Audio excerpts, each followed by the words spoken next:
Saudara-saudara, kita lanjutkan lagi membahas diktat ekoteologi Daichi. Dan kini sudah sampai kepada bab terakhir 30. Ditambah pendahuluan, maka seluruhnya menjadi 31. Artinya apa? Pak Budi Munawar ini menyiapkan food for thought, makanan untuk pikiran kita. Sehingga setiap hari selama 31 hari di dalam satu bulan, termasuk hari Minggu, kita bisa membaca apa tulisan singkat ini, ya. Apalagi sudah diberi apa disampaikan secara oral, ya. Ini penting karena bahan yang disampaikan oleh Pak Budi Munawar ini bisa yang dikatakan oleh netizen itu sebagai daging semua itu, nggak ada yang tulang, ya. Sehingga nggak bisa, bukan seperti informasi yang didapat sekilas lalu ditangkap. Ini enggak, ini sesuatu Anda diberikan apa bahan untuk direnungkan sendiri. Ya, isi daripada bab 30 ini adalah begini. Perjalanan panjang refleksi ekoteologi Taichi akhirnya sampai pada titik hening itu. Bukan hening yang kosong, melainkan hening yang penuh makna.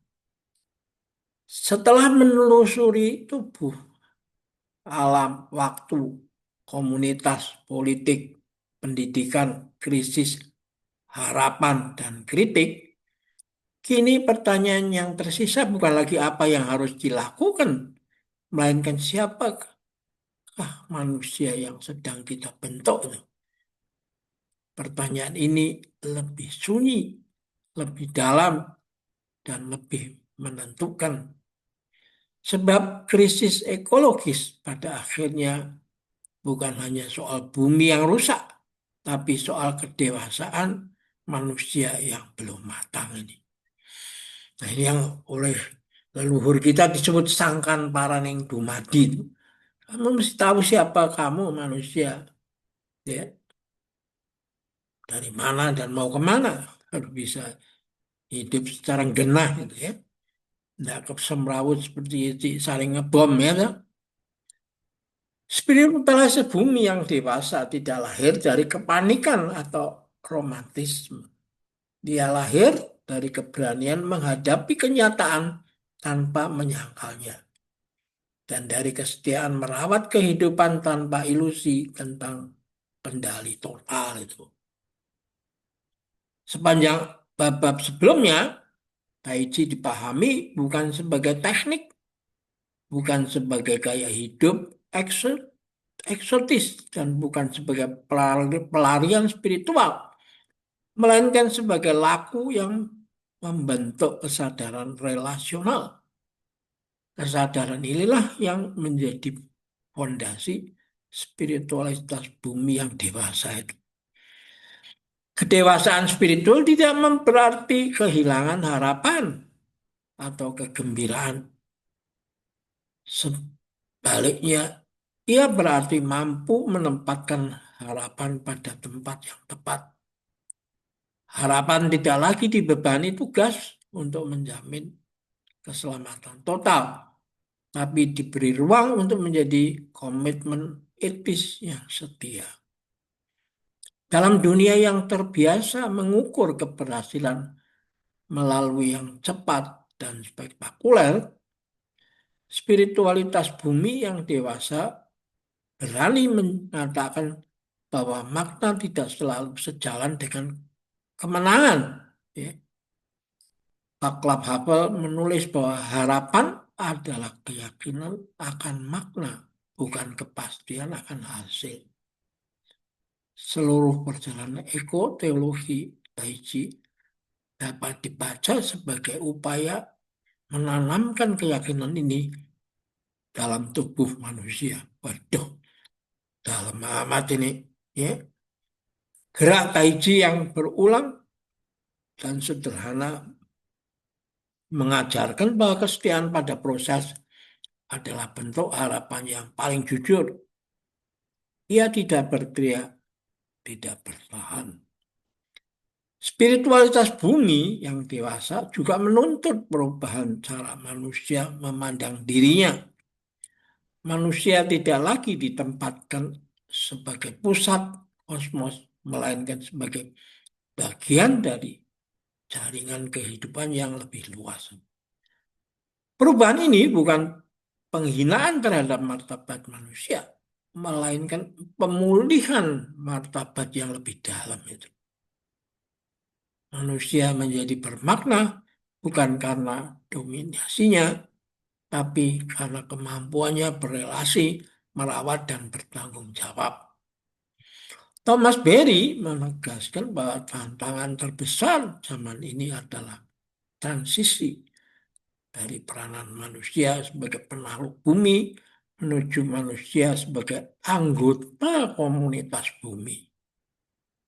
Bab demi bab dalam karya ini berusaha menunjukkan bahwa Taiji sebagai laku tubuh dan kesadaran menyediakan jalan konkret menuju transisi tersebut. Jalan ini tidak instan, tapi dapat dijalani. Ya. Kedewasaan spiritual juga berarti menerima ambiguitas. Alam tidak selalu ramah, kehidupan tidak selalu adil, dan masa depan tidak sepenuhnya dapat diramalkan. Spiritualitas yang belum dewasa sering mencari kepastian absolut, baik dalam doktrin, teknologi, maupun ideologi. Ketika kepastian itu runtuh, kekecewaan pun menjadi destruktif. Ekoteologi Taiji justru melatih kemampuan hidup dalam ketidakpastian dengan tubuh yang tetap hadir dan napas yang mengalir. Ya. Merleau-Ponty menegaskan bahwa pengalaman manusia selalu berada dalam ambiguitas yang tak tereduksi. Dan justru disitulah maknanya. Taiji tidak berusaha menghapus ambiguitas ini, melainkan mengajarkan bagaimana bergerak di dalamnya tanpa kehilangan keseimbangan. Ya seperti boneka yang tidak pernah bisa dijatuhkan, toh. Dia selalu kembali ke tengah, selalu kembali ke tengah. Ya. Spiritualitas bumi yang dewasa tidak menuntut dunia menjadi sederhana, tapi menuntut manusia menjadi lebih matang. Bab sebelumnya juga menunjukkan bahwa spiritualitas bumi yang dewasa tidak dapat dipisahkan dari keadilan. Relasi yang rusak antara manusia dan alam sering berjalan seiring dengan relasi yang rusak antara manusia, antar manusia itu. Mereka yang paling sedikit berkontribusi pada krisis ekologis sering menjadi yang paling menderita dampaknya. Spiritualitas yang mengabaikan fakta ini berisiko menjadi privilege yang nyaman.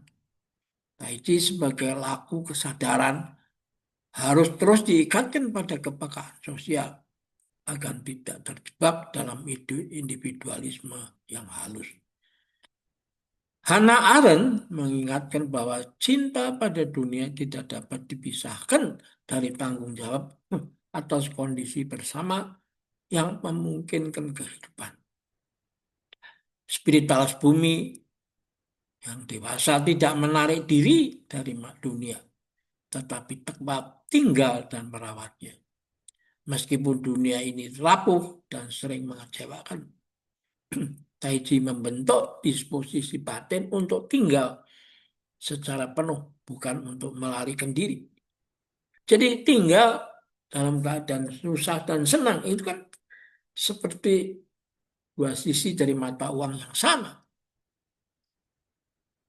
Itu dikatakan soon in the first meeting, segera setelah pertemuan yang pertama, Anda pasti adalah permulaan dari perpisahan di masa yang akan depan. Ya. Karena itu dikatakan oleh orang-orang pendahulu kita, Pak, ojo kagetan sama ojo gumunan. Toh.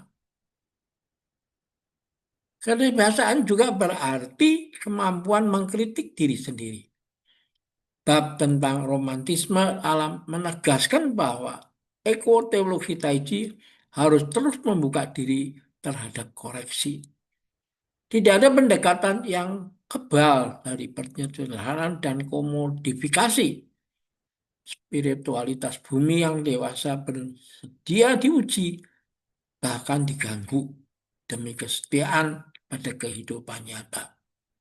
Dalam hal ini, Taiji bukan jawaban final, tapi bagian dari percakapan yang lebih luas dan berkelanjutan. Nah, dalam buku Visi Baru Kehidupan, di mana Budiman Munawar yang memberikan inisiatif tulisan penulis buku ini, ya, ada kutipan oleh Francis Bacon bahwa kalau kamu menemukan sesuatu pandangan baru, segera ditaruh di meja uji. Kalau ketemu kelemahannya, berarti ilmu itu bisa maju. Kalau tidak ada ketemu kelemahannya, Anda hanya berada dalam komunitas yang hanya yes man aja. Ya, feodal, tidak berani mengungkapkan yang sebenarnya. Ya, ini mulai kelihatan ini ya, bagaimana Budi Munawar itu punya cara pandang ya. Bruno Latour menegaskan bahwa kita hidup di masa ketika manusia harus belajar hidup bersama aktor-aktor non-manusia yang merespon tindakan kita. Spiritualitas bumi yang dewasa menerima tantangan ini dengan kerendahan hati epistemik. Ia tidak mengklaim tahu segalanya, tetapi bersedia belajar dari umpan balik bumi.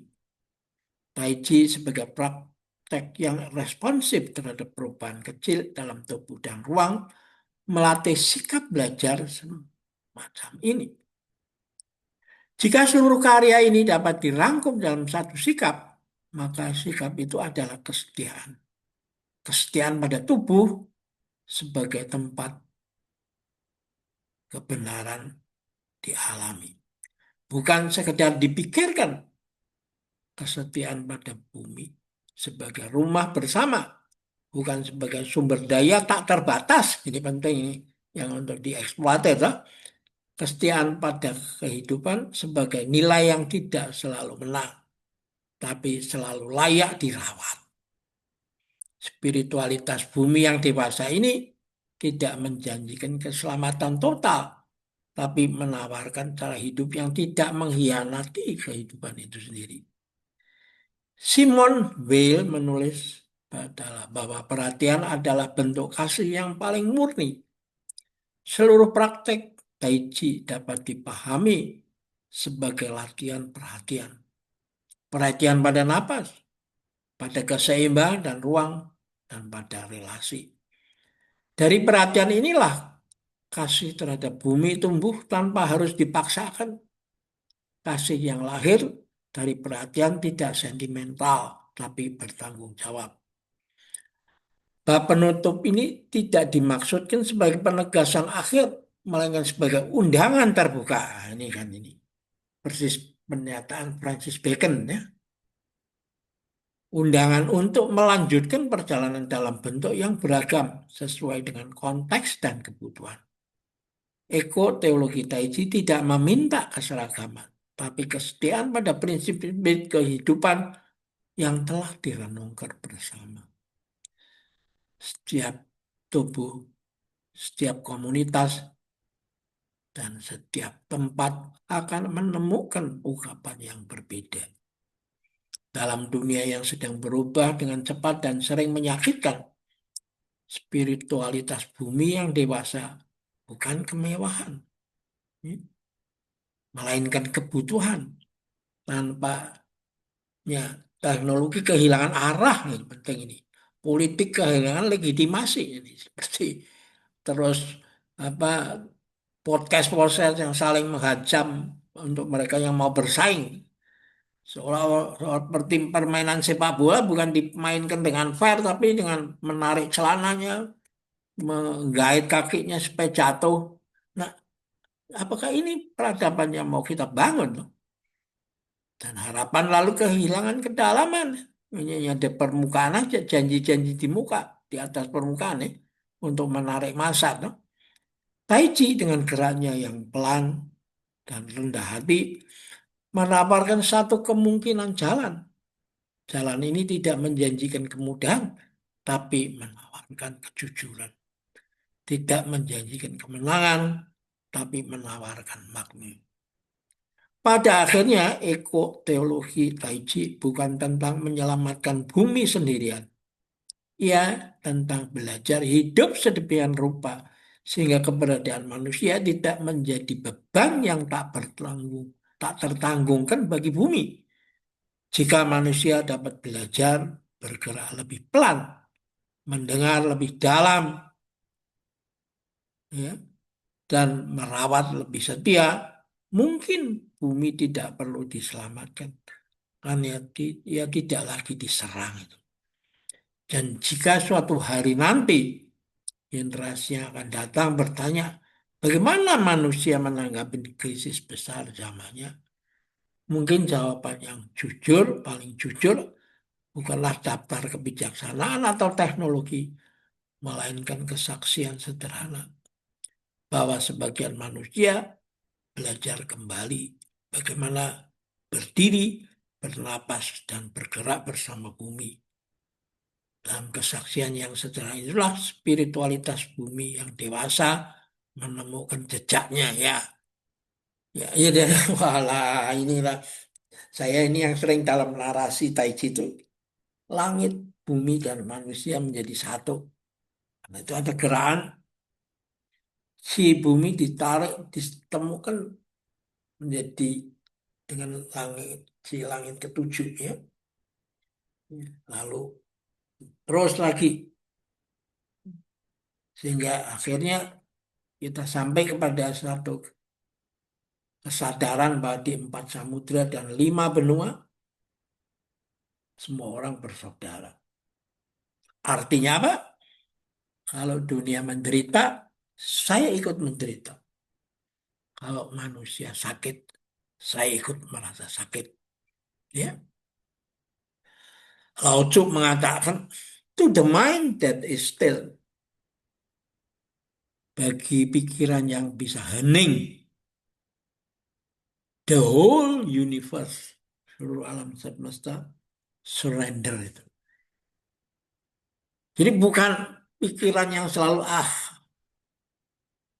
mau mengumpulkan menjadi orang terkaya di dunia menurut majalah Forbes itu, Forbes itu. Tapi ini intinya. Nanti Anda akan sampai kepada satu kondisi di mana seperti samudra itu. Dibanjirin, tidak pernah meluap. Disedot pun tidak akan pernah kering. Hidupnya adalah memberi dan terus memberi. Tapi ketika apa eh, dia datang melihat menengok gudangnya, loh kok gudangnya tambah penuh lagi. Nah ini yang saya mau tekankan juga pada Pak Budi Munawar Rahman ini karena dia adalah alumni daripada Sekolah Tinggi Filsafat Triarkara dan di mana ada yang dikenal sebagai doa Saint Francis itu. Make me the channel of your peace. Jadikan aku saluran bagi damai. dengan memberi, aku menerima. Dengan menghibur, saya dihibur. Dengan mati, saya hidup dalam kehidupan yang kekal. Ya, jadi menarik sekali ini Pak Budi Munawar. Dan memang pas kalau Anda melihat kosakata Pak Mandarin kanji tentang pinter itu bukan IQ. Pinter adalah ditulis dengan kuping dulu mendengar, mata, mulut masukkan dalam hati. Jadi apa yang Anda dengar dan lihat masukkan dalam hati. Ditambah matahari merepresentasi siang dan rembulan merepresentasikan malam itu. Jadi menjadi pintar itu harus menjadi orang pembelajar seumur hidup.